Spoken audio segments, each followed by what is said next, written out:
So grab your VHS tapes, your Cheeto-flavored popcorn, and sit down, smoke a ball. Cause that's right, kiddos, it's time for another edition of Reboot Madness. We want to welcome everyone to the first full episode of Reboot Madness. I'm your host, Travis Aerosmith, and joining me is my co-host, Jesse Pena. Before we get started, we would like to thank everyone in advance for all your support. Every like, share, and subscribe, every little bit of it helps. Thank you. And since this is the first episode, we should probably explain what Reboot Madness is, especially if you've never listened to our other show, Blunt Movie Reviews. Reboot Madness is a game me and Jesse have liked to play for the past 15, 20 years. It's where we take an older movie and we reboot the movie with a fantasy cast that we would like to see not screw it up. At least people we think and hope would not screw it up. Absolutely. People we think that would give an accurate or a good portrayal of what we loved about the movies the first time. The accidental magic that happened when they created movies. Sometimes we give the movie a little twist to update it or change it. But most of the time we try to stay true to the original movie. So we will be talking about that in this episode. The movie where we're rebooting, we're going to talk about the plot. We're going to talk about the cast from the original movie a lot.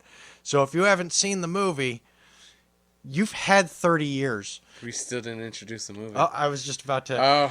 So Jesse, can you tell me what that 30-year-old movie is? 1990's Bird on a Wire, starring Mel Gibson, Goldie Hawn, David Carradine, Bill Duke, and Stephen Tobolowsky. All right, here's the big spoiler part that we were talking about earlier. I'm just going to describe the whole movie, so we're all on the same page. The movie starts out that Mel Gibson's character, Rick Jarman, working in a gas station. He's been federal protection for quite some time. And Goldie Hawn happens to be in town at a business conference. Well, she pulls into a gas station, and this is back in the day when full service happened. So someone would come out and pump your gas. Well, Goldie Hawn recognizes him. Her character, Marion Graves, Muffy. Muffy recognizes Rick and like, "You're Rick. I know you're Rick." Mel's like, "No, it's not me." And so she leaves, and Rick goes inside and calls up the FBI and is like, "Hey, you guys need to move me. I was recognized." Well, turns out the FBI's corrupt and sends David Carradine and Bill Duke's characters. Bill Duke's characters to go kill him because Mel Gibson ratted on them 15 years ago, and they ended up going to prison. And, of course, they want revenge. Yeah, they're out now. They just served 15 years. They want to fuck him up. Right. So they go to fuck him up, and Mel and them Rick gets into a gunfight with them just as Muffy pulls up because she recognized him from earlier. So she ends up being the getaway driver for Rick to get out of there. So it turns out that the feds erased him out of the system. So the only person that would know him and know his case would be his old FBI handler that retired. So him and Goldie Hawn, because, I mean, she's now in danger too because they saw her and they shot at her. To get him off the hook and her off the hook, they got to track down his handler. So they go through different places, lawns, ranches, stuff like that. And when they finally find the handler, he's lost his memory. Mm-hmm. He's got Alzheimer's. Thank you. So he does no good. So it has to come down to a showdown. Now the showdown happens in a zoo between David Carradine's character, Bill Duke's, Stephen Tobolowsky's.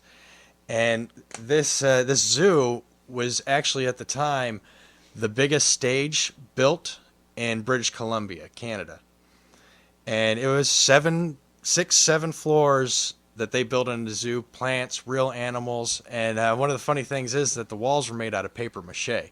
So they weren't allowed to eat like within 2 or 3 rooms of the animals because the animals could just like walk right the fuck through. Mm-hmm.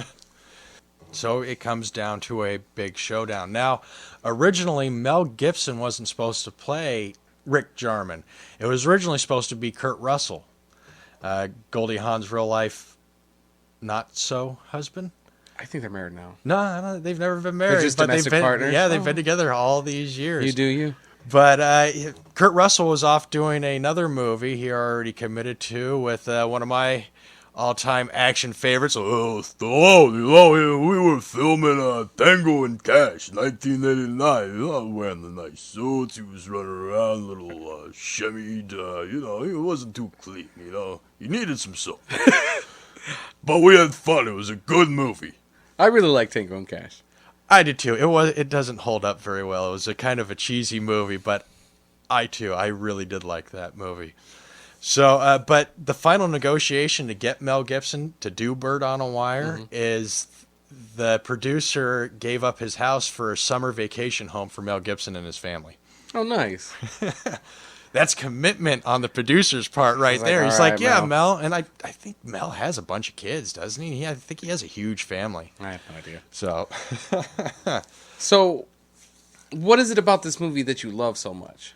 The action nonstop, it goes all the way through, but Right. also the chemistry between Mel Gibson and Goldie Hawn throughout. I mean, you said it earlier, this is one of Mel Gibson's most charismatic roles. Right. It's just overflowing on this one, and Goldie Hawn is so amazing. Yeah, she's one of the classic beauties and talents of, the past 30 years. I can't actually name a movie I didn't like her in. There's movies I didn't like that she was in, but I didn't not like her. I mean, especially, through the 80s and the 90s, she was kind of peddling out in the 90s. Yeah. But Movies like Overboard. Just hilarious and charming, and you didn't not like her character. You always liked her character. Death Becomes Her. Such a good movie. That became a cult classic. What was the one she did with Steve Martin, House Guest? Yes. That one. She was adorable in that. Yeah. But how could you throw her out? But then you put these two titans of the industry in a movie together, and seriously, they fed off each other's chemistry, their own during the whole movie, and it was just so good and so charming. You can see that he was an old love of hers that she didn't get over.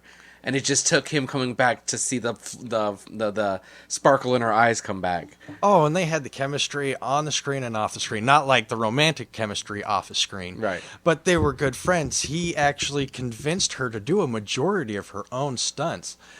And she kept her stuntman jacket and has it hanging in, I guess, an Oscar room or, some trophy room in her house. Okay. But, they did feed well off of each other. Absolutely. I don't know. It just never came off cheesy or forced. It was one of their best movies they've both done. Oh yes, they were very funny. Like you said, they worked well off of each other. And David Carradine and Bill Duke, they played, for what they were in it, pretty good villains. Yeah, they didn't have a lot of screen time. They didn't have a lot of lines in this movie. They were just kind of like the two thugs. Yeah, it's slowly catching up to them. Let's go kill him. Aye. It wasn't It's true. much. David Carradine's not over the top, and neither is Bill Duke. And Stephen Tobolowsky, he does a good job as just being kind of a whiny guy you don't A like worm, much. a weasel. Yeah, he was in a Blunt Movie Reviews. We mentioned Groundhog Day. He was in that, and every time Bill Murray saw him in the movie, his character was like, "Oh, not this guy again." I remember, yeah. And even this movie, he plays an FBI agent, but you're like, "Fuck this guy!" Yeah, but you're such a Weasley son of a bitch. That's what they want you to feel. And so this whole movie, I think you said it earlier, accidental magic, just so good. They put it all together because you watch this movie today, and it holds up. It's still funny. It's still charming. You can watch it as many times as you want. It's a good movie. Mel Gibson does come off as a little more, since times have changed. The public perception of him. Yeah. I still like it because you remember the times. You remember, That was the times. You know what I mean? Yeah. Travis, give me the reboot trailer.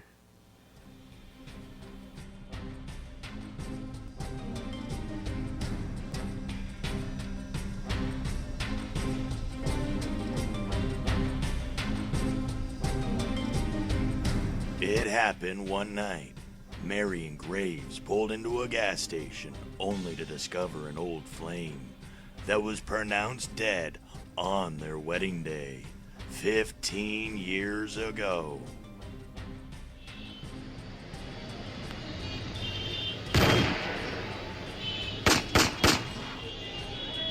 Rick! Rick, is that you? Yeah, it's Rick.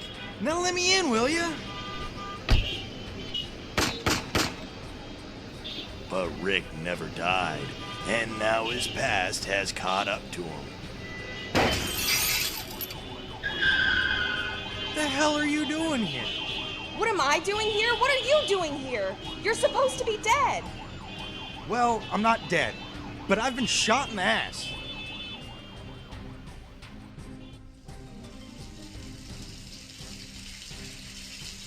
I think I deserve an explanation. 15 years ago, I buried you and cried the tears of a grieving widow until one day I pull into a gas station and you're alive with people chasing you and you're asking me to look at your butt? I mean, that's kind of cool. Rick's alive and he's shot in the butt. Hey everyone, guess who's alive and shot in the butt? Yeah, Rick, I'm looking at his butt right now. Marianne, What? does this mean you're not going to examine the bullet wound in my ass? Oh, you bastard!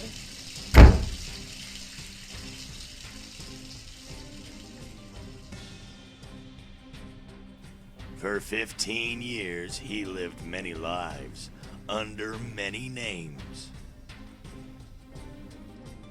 You were a hairdresser? Well, I was also a rancher, a mechanic. See, I'm a diverse guy.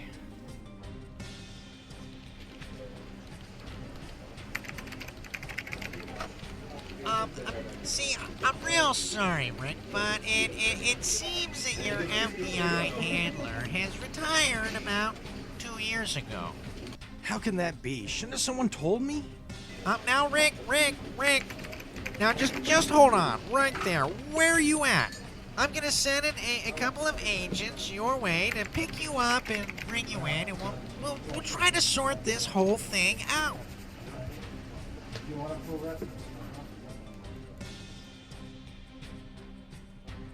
Do I get to know what's going on, or do I just get to die for old time's sake? What's your problem? What's my problem? What's my problem? In the past 48 hours, I've been shot at, I've been in multiple high-speed car chases, a plane crash, and to top it off, I took a shower with Roachzilla. In fact, he's still in there wanting to paint my nails. They got a lot of catching up to do, but they better do it quick before the bad guys catch them. Bird on a wire.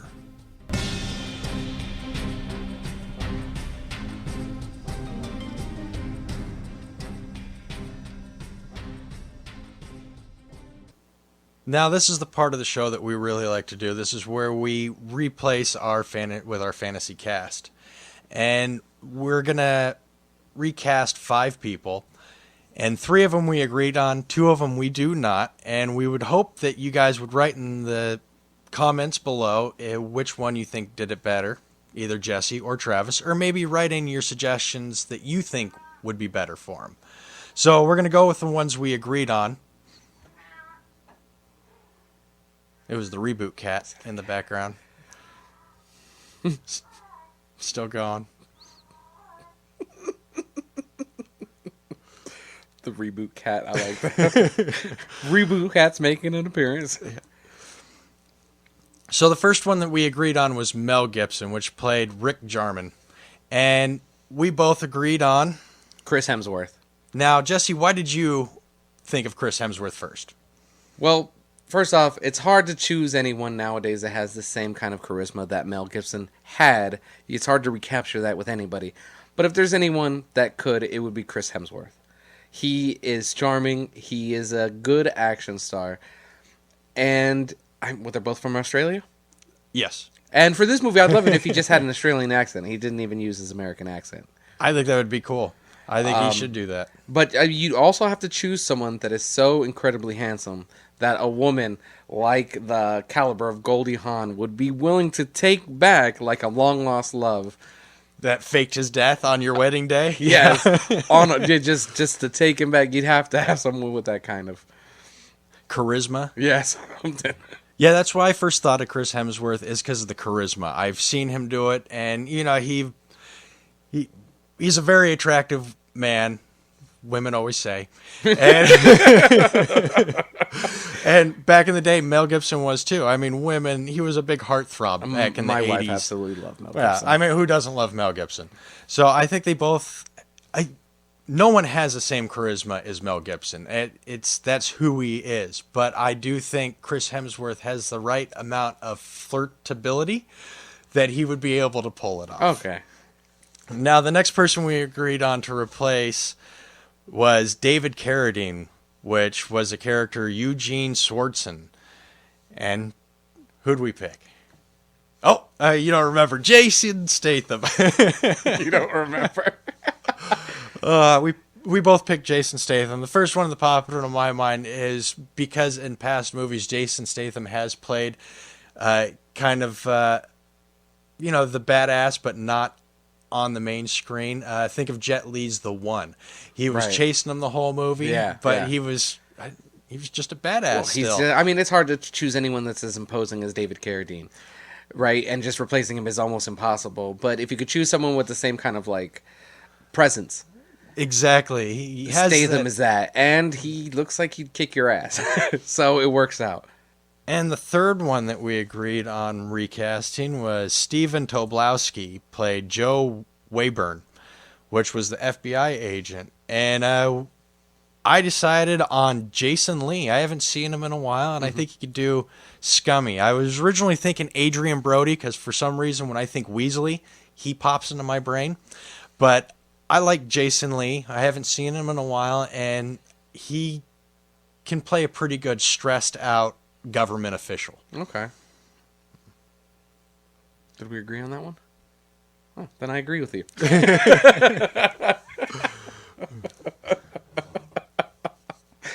All right, now the two that we didn't agree on.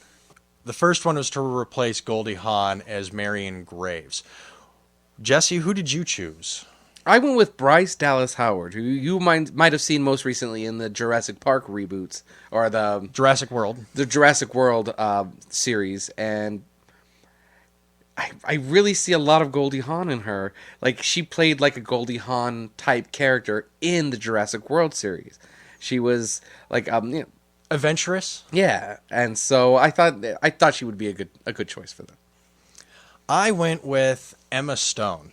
Now, I went with Emma Stone for a specific reason. In this original movie, Goldie Hawn has a rant that we put in the reboot trailer, and it's just a great little moment of her own. And I thought that only Emma Stone would be able to capture the same magic from that moment. Okay. And it's when she's talking about Rick being shot in the ass and that he's been dead. But I thought it was really funny. And then our other one that we differ on is replacing Bill Dukes as Albert Diggs. Jesse, who'd you choose? I went with Ice Cube. Bill Duke, in the movies I've seen him in, I don't think I've ever seen him smile. And if he had smiled, I was probably frightened. And so you got to think about, Ice Cube has not smiled since Anaconda. So... you're right. Did he smile in Anaconda? I don't think so. But... Oh, he was with Jennifer Lopez, who wouldn't smile. Ah, shit. But I was trying to choose someone that was as intimidating as Bill Duke would be in real life, and I think Ice Cube could give you the fucking, that stare, that 1,000-yard stare, and just scare the shit out of you. You know he's coming after you.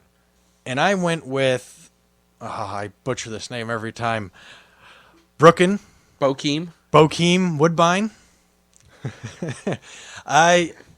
One of the movies I remember him mostly in was he played in the Total Recall reboot with Colin Farrell, and he was the friend, but yet paid to watch him and fuck him up and hunt him down. And I just really liked the presence that he brought for that movie and the eagerness he showed trying to hunt down a target. So if you could write in the comments who did it better this episode, Jesse or Travis. Remember, Jesse chose Bryce Dallas Howard to replace Goldie Hawn, and Ice Cube to replace Bill Duke. God damn. And I chose Emma Stone to replace Goldie Hawn and Bokeem Woodbine to replace Bill Dukes. So if you have a better suggestion for those two, go ahead and write it in the comments. If you could like, share, subscribe, that would be appreciated. And we'd like to thank Kelly Ellis for her voice talents for the movie trailer that we did.